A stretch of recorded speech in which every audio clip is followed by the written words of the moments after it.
Magandang oras mga katiyats, mga kababayan. Ang Marcos Gold or ang Wealth for Humanity ay matagal nang pinag-usapan, ngunit pinaghihinalaan at ang iba ay nasasabik.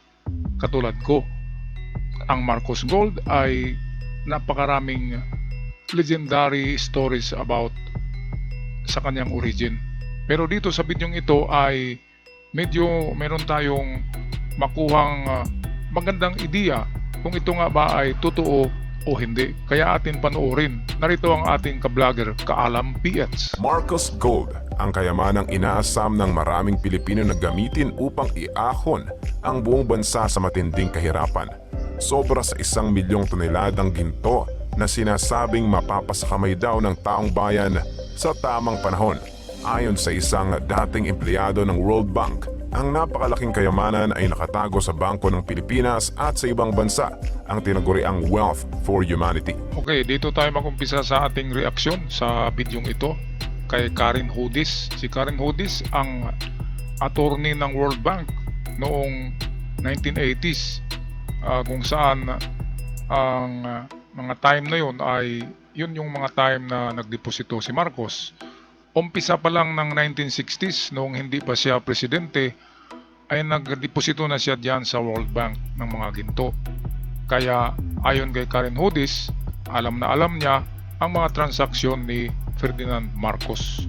Kaya nga siya yung nagsabi na magkasama tong si Apo Lakay at Jose Rizal. Hindi nga ako maniwala niya noon eh. Kasi bakit magpang-abot yung dalawa, ang tagal-tagal na ni Rizal, di ba? Pero sa panahon pala ni Marcos, si Jose Rizal ay, nung kabataan ni Marcos, nung naging attorney pa siya, si Jose Rizal ay nasa 90 years old. Ayun pala ang kwento niyan. Si Jose Rizal ay athletic yan eh, athletic. At alam natin na kung athletic, lalo na kapag mga sinaunang tao ay matagal talaga mamatay. Ang lula ko, ang aking ina ay namatay 84 years old eh. Di ba? Lalo na yung mga kapanahonan ni Rizal, aabot talaga yun ng 100 years old. At ayon sa kwento, namatay si Jose Rizal 113 years old. At doon, iniwan niya kay Apo Lakay, yan ang original na kwento nito. Iniwan niya kay Apo Lakay ang pamamahala ng mga ginto at binigyan niya ng 10% si Apo Lakay sa share sa mga ginto na yun. Kaya yun yung talagang ginto ni Marcos, ang 10% ng 1 million tons of gold. At kung i-fact check nyo yan, sa fact check ay talagang false ang lalabas niyan. Pero hindi pa doon kasama yung mga jewelries na nariyan sa mga tindahan. Kaya hindi lang 800 hindi lang 800,000 tons ang namimina na ginto sa buong mundo. Kasi noon pa man, wala pa itong fact check ng Google. Noon pa man sa kapanahonan pa ni King Solomon ay mayroon ng 22 niladang ginto si King Solomon. At kasama ang mga ginto na yan, ang iba na yan ay napunta rin sa Batikan. Kaya nagkaroon ng napakaraming ginto sa Batikan. Lalo na ay sa Alamat ay nagpahiram din ang Taliano clan ng 600,000 tons na ginto sa Batikan noong World War II. At para hindi maransak yan ng Germany noong World War II, kasi ang Batikan ay nasa Italy, malapit sa Germany, kaya pinadala dito yan sa Pilipinas, ang mga ginto na yan. Kaya nakarating sa Pilipinas. Kaya nga yung ating ayon sa kwento, yung ating Central Bank ay mayroong 400,000 tons na gold bars na nakalagay dyan. Ang iba dyan ay galing sa Taliano, ang iba ay galing sa Jose Rizal at Marcos Gold. Well, wala naman tayong time machine para balikan natin ang panahon na ito. Pero kahit na sabihin natin na mayroong kahit 4,000 tons lang, di ba, ang nandyan sa ating Central Bank, ay okay na yan, di ba? Yung Wealth for Humanity, kahit sabihin natin 10,000 tons lang, okay na yan. Kasi yung mga kwento, dinagdagan kasi yan. Pero bakit hindi tayo maniwala kay Karen Hoodies? Hindi naman siguro yun baliw, di ba? Bakit kukunin si Karen Hodes na attorney ng World Bank kung sira ulo yan? At ano naman ang makukuha niya kapag nag-whistleblower siya dyan? Binigyan ba siya ni Marcos? Wala naman. Hindi naman sila friends ni FM. Kaya hindi binabayaran yung Karen Hodes na attorney ng World Bank. Hindi yun binabayaran para mag-whistleblowing nitong 1 million tons of gold bars and gemstones. Yun ang sabi ni Karen Hodes. Kaya world asset daw ito. Ito yung Gold for Humanity. At ayon sa mga bagong nag-leak na mga kwento nito ay inutang ito ng iba't ibang bangko sa buong mundo pagkatapos ng World War II kasi sirang-sira ang mga bansa noon dahil sa giyera. Ang mga building ay gibang-giba, nagigiba, di ba? Kaya sa rehabilitation ng mga nasyon, lahat ay nangungutang sa World Fund. Ang World Fund ay yun yung tinayo ni Jose Rizal saka ni Marcos. Doon nilagay yung mga ginto para itulong sa mga nangangailangan. Pinapautang nila yan with interest sa mga bansa. At para kayong maniwala, i-check nyo ang inyong lugar dyan kung kayo yung mga OFW. Hanapin nyo kung mayroong estatwa ni Jose Rizal. Kasi sa Germany ay mayroon, sa Japan ay mayroon, sa Canada ay mayroon din yata. Ewan ko lang sa Singapore, sa Malaysia, sa Thailand. Basta i-check nyo sa lugar nyo kapag meron, lalo na sa Europe, maraming estatwa si Jose Rizal. Bakit nga ba gumawa ng estatwa ang mga nasyon na hindi naman si Jose Rizal taga roon, di ba? Ang kasagutan niyan kung bakit national hero din nila si Rizal o isang hero ng isang bansa, dahil natulungan ni Jose Rizal sila sa kapanahonan ng post-war pagkatapos ng giyera. Nakatulong ng malaki ang mga ginto ng Vatican, which is si Jose Rizal ang tinatawag na the Black Pope. Black Pope kasi wala sa record, wala sa history ng Vatican. Ang 1940 to 1946 ay walang pangalan ng Santo Papa ang record ng Vatican. Tinanggal nila kasi Jose Rizal ang nakalagay. Alam naman natin na binaril na si Jose Rizal, di ba? Pero yun pala ay double lamang yung binaril sa Luneta ay hindi talaga yun si Jose Rizal. Yun ay isang priso na death sentence na rin. Nilagyan ng damit ni Rizal, ng sombrero. Kaya nga nakita nyo, pinatalikod nila bago nila binaril si Rizal. Pinatalikod nila para hindi makilala ng mga Espanyol na hindi na pala si Jose Rizal yun. Yun yung ang reason kung bakit nakatalikod si Jose Rizal ng binaril.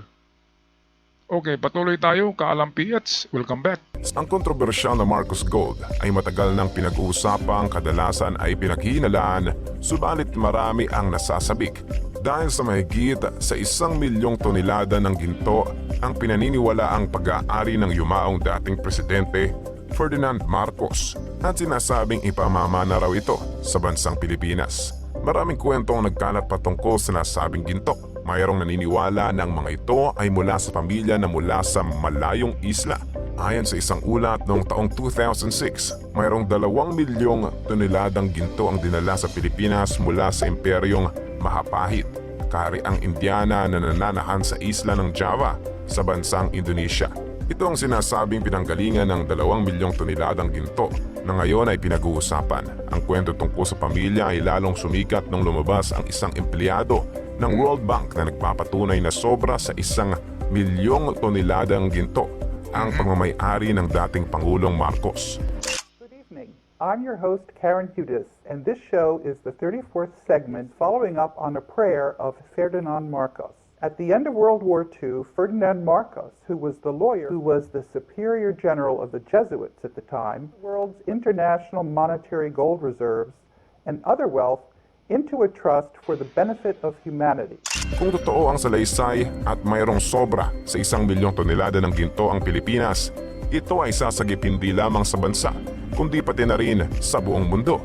Mawawala ang kagutuman, may iwan ang giyera at magkakaroon ng malawakang kapayapaan. Ayan, kaya nga tinawag yan na Wealth for Humanity, yung combined na ginto ni Marcos at ni Jose Rizal.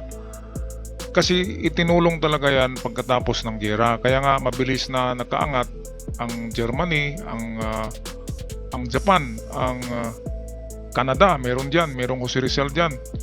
At iba pang lugar sa Switzerland ay merong Jose Rizal din na estatwa.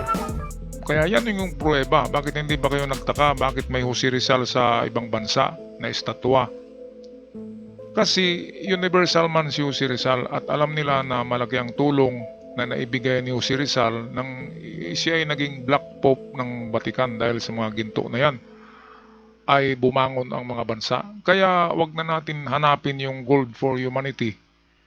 Kasi yan ay hanggang sa ngayon ay iwan ko lang kung nabayaran na nila ang International Monetary Fund na nilagyan ng mga ginto o ang World Bank.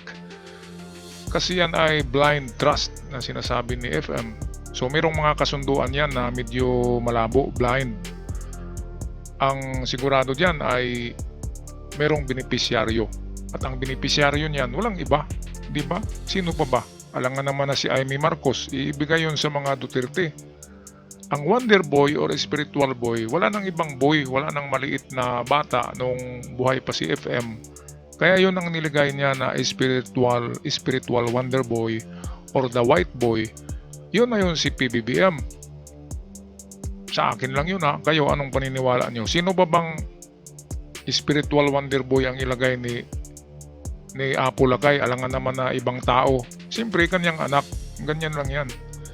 So, Wealth for Humanity, karamihan ng ginto na yan ay ginamit ng ibang bansa para itayo ang kanilang bansa noong pagkatapos ng giyera kasi lustay-lustay. Sirang-sira talaga ang mga bansa noon. At di ba kayo nagtaka na ang Japan ay nakabangon kaagad?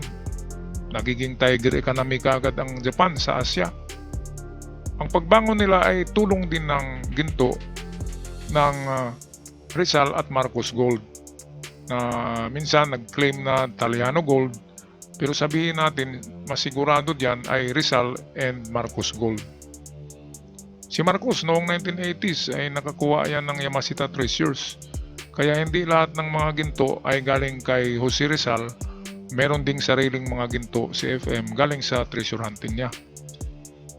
Kaya walang usok na lilitaw kung walang apoy, di ba? Walang apoy na hindi nag-uusok. Kaya umalingaw-ngaw yung mga ganitong kwento dahil merong katotohanan. Kung hindi man 100%, ay 50% na totoo. Pero sigurado ako na meron talagang gold si Apo Lagay dahil treasure hunter ito. At ayon sa ating nabalitaan ay merong 2 treasure site na nakuha niya. At meron pang isang barko diyan sa Batangas malapit sa Manila Bay na nakuhaan din ni Marcos. Yun yung Siwa Maru na transport ship na punong-puno ng gold bars na bakarami noon. Kaya hindi lang si Rizal Gold ang hawak ni Marcos. Kaya nga umabot ng 1 million tons. Hindi nga ako maniwala dyan Kasi magkano lang naman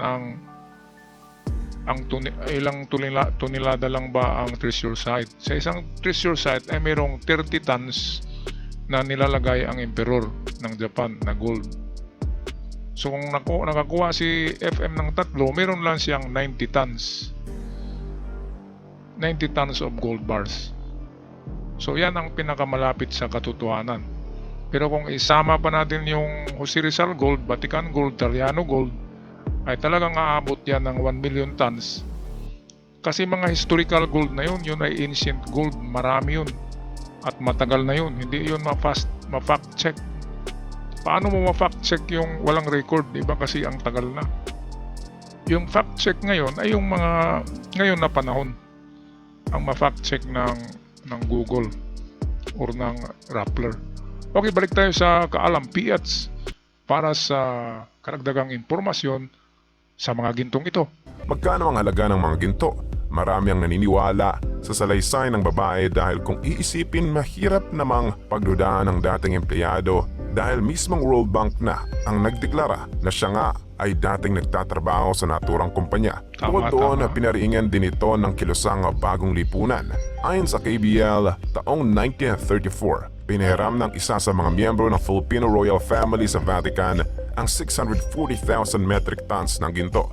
Ayon din sa pahayag nang matapos ang ikalawang digmaang pandaigdig na ibalik ang hiniram ng mga ginto sa Pilipinas at sa 670 na tonelada ang diniposito sa Central Bank at matapos ang kasunduan noon taong 2005. Magkano na ngayon ang halaga ng mga naideposito?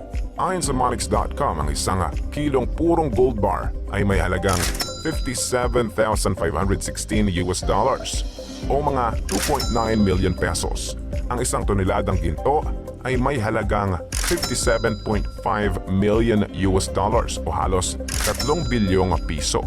Ang 100 tons na ginto ay may halagang $5.7 billion o nasa halos 300 bilyong piso. Ang 100,000 tons na ginto ay may halagang $57.5 billion o nasa halos 3 trilyong piso. Lingid sa kalaman ng marami ng lahat ng gold bars sa buong mundo ay umaabot lamang sa mga 166,000 tons. Ito pala ang totoong bilang ng mga namina to na ginto itong na-record lang ay 160,000 tons. At ang gold bars ng Amerika ay 8,000, di ba? So, pwede kapanipaniwala itong 160,000 tons na namina. Pero hindi kasi na-record nila yung kapanahonan pa ni King Solomon. At saka yung mga panahon na wala pang nag-record niyan. Kasi ang ginto talaga ay hindi yan mabibilang kasi nakabaon yan eh. Paano mo naman i-compute yan? Nakabaon yan, galing yan sa mga meteors, sa mga planeta na bago mabuo ang planetang Earth ay tumatama yan ng wala pang gravity ang Earth. Tumatama yung mga meteor na may daladala ng mga ginto, kaya nabaon yan ng malalim kasi meteor eh. Napakalakas ng velocity niyan, mabilis. Kaya pag tama sa Earth, babaon yun. Kaya ang mga ginto ay nasa kailaliman ng lupa. So ganyan. Kaya nga binibili ang mga meteor na yan kasi nagdadala ng ginto. Okay, so ito ang katotohanan diyan ay itong pinaka talaga konkretong ebidensya na merong ginto ay itong si Karen Hodes, attorney ng World Bank noong panahon ni Marcos. Siya yung nagpipirma eh. Siya mismo yung nagpipirma kaya nakikita niya yung pangalan ni Marcos at ni Jose Rizal. Hindi nga ako maniniwala na noon eh.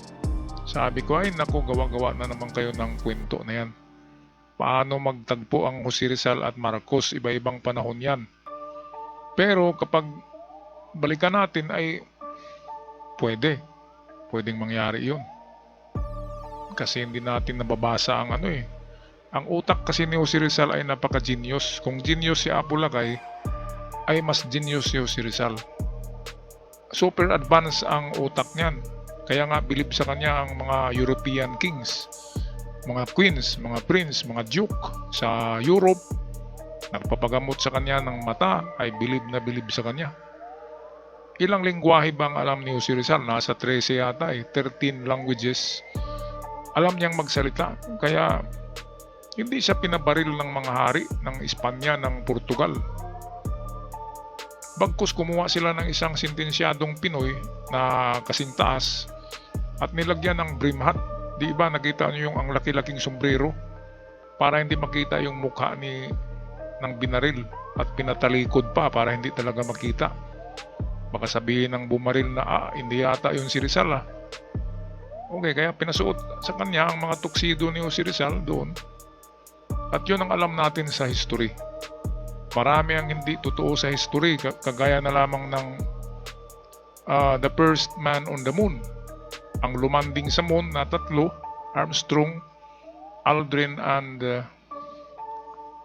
Collins, di ba?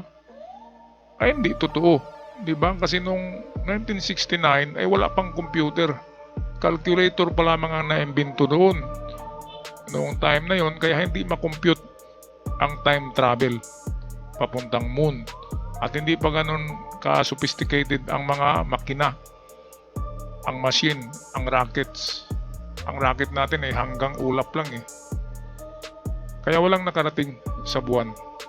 yan ay kwentong barbero lang. Yung video na pinakita, yun ay ginawa daw sa Area 51 sa Nevada Desert. Gumawa doon ng stage ni landscape nila na parang buwan para maniwala tayo na naglanding sila sa moon. At binidyuhan yun. Black and white. Yun yung nakita natin ngayon. Okay, so patawad sa mga astronauts ha. Nabuking tuloy kayo. Pero kahit tanungin nyo yung isang astronaut, hindi talaga sila nakarating sa buwan. Okay, tapusin na natin itong video. Kung totoo ang sinasabi ng kilosang bagong lipunan, ibig sabihin, matapos ang ikalawang digmaang pandaigdig, halos 4 na beses ang dami ng idinipositong ginto sa Central Bank ng Pilipinas.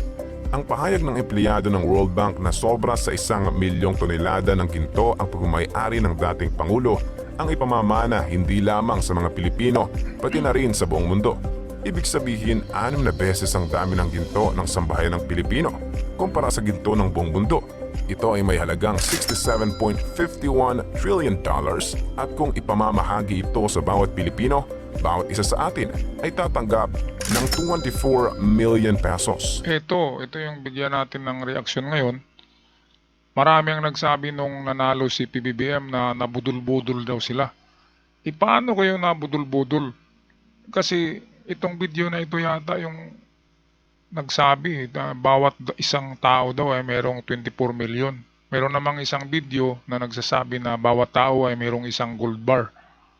Hindi ganun kabubo si PBBM at si Apulacay. Hindi ganyan. Ang sabi ni Apulacay sa kanyang last will and testament na ang mga pera na yan, ang mga ginto na yan ay 10% lang ang kukunin ng kanyang pamilya at ang remaining na 90% ay i-donate sa ating bansa. At ang pag-donate na yan ay hindi ginto ang ibibigay sa bawat tao, kundi katulad ng PhilHealth. Merong mga healthcare, merong mga paaralan na pampubliko, merong infrastructures, mga parke, luneta na ipaproject ang gobyerno, merong mga tulay na mahahaba na katulad ng sa labas, merong construction ng mga bagong national roads. Kaya nga meron tayong proyekto ngayon 2023 to 2028 hanggang sa pag-exit ni PBBM ay meron tayong proyekto na merong budget na 10.6 trillion. Trillion niya, 10.6 trillion pesos na budget natin para gawin ang lahat ng proyekto from Mindanao, Visayas to Luzon. So, trillion yon, hindi yon billion. Sa panahon ni Apulacay, 20 billion lang ang ginastos niya at napakarami ang napakonstruct niya ng mga public buildings, mga legislative buildings, post office, city hall sa Manila, mga hospital, at mga national roads from Mindanao, Visayas to Luzon. 20 billion lang ang gasto noon kasi mura pa ang bilihin. Ngayon, ang gagastusin ngayon ay 10.6 trillion dollars, I make the trillion pesos ni PBBM 2023 hanggang 2028 yan ng mga proyekto. At katunayan yan ay meron ng mga inumpisahan na tulay ngayon na world class na mga tulay na magaganda. Kaya yung mga nagsabi na nabudol-budol, paano kayo nabudol-budol? Hindi naman pwedeng ibibigay sa inyo ang isang barita. Kaya nga, meron tayong channel na treasure hunting. Ang Surigao Sun, treasure hunting channel yon, pakibisita nyo. Dahil, inahanap pa natin yung mga natitirang nakabaon. Kaya sa hindi nakakaalam ng aking channel, type nyo lang sa YouTube nyo, Surigao Sun Treasure. At lalabas yung channel ko doon na ako'y nag-treasure hunt. Kaya nga ang ating content ay palaging mayroong ginto kasi tayo yung nagte-treasure hunt at hinahanap pa natin yung mga nakabaon pa na mga ginto na hindi natagpuan noong giyera. Okay? So ayan, hindi kayo nabudol-budol kasi ang programa ni Apulacay na iniwan niya sa The Last Will and Testament, binigay sa kanyang anak, sa kanyang pamilya, sinabi niya na healthcare, gumawa ng programa na maganda sa healthcare, katulad ng PhilHealth na yan, sa mga matatanda, Kagawa ng programa na mayroon silang mga allowance, ginawa na rin ni PBBM. And then science and technology ay improve daw yan, sabi ni Marcos, ni Apo Lakay. At mga infrastructures dagdagan, pagandahin. Ginawa na rin yan ni PBBM. Sabi nga natin kanina, may budget na 10.6 trillion pesos ang proyekto na yan. At wala tayong pera. Kung tingnan nyo, kunti lang ang pera natin sa gobyerno na nakolekta. At hindi rin tayo nangutang hanggang sa ngayon sa World Bank. Hindi pa tayo nangutang dahil meron tayong tinatawag na Sovereign Wealth Fund.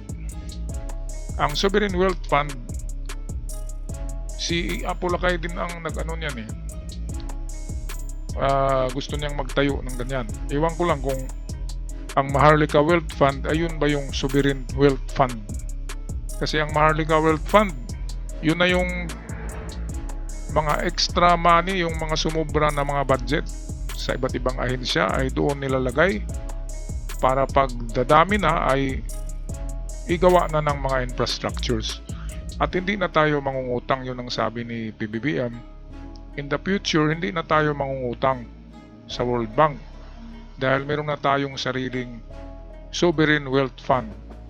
At hindi ba kayo nagtaka na bakit malaki ang pera sa Sovereign Wealth Fund? Hindi nyo ba naisip yung mga ginto, di ba? Pwede kasi ang mga interest diyan ay mapunta, ang mga interest ng mga ginto sa World Bank ay pwedeng mapunta sa Maharlika Fund para hindi mahalata na galing sa ginto yung ibang pera diyan. Ay naglagay ng gumawa si PBBM ng Maharlika Fund na tinatawag.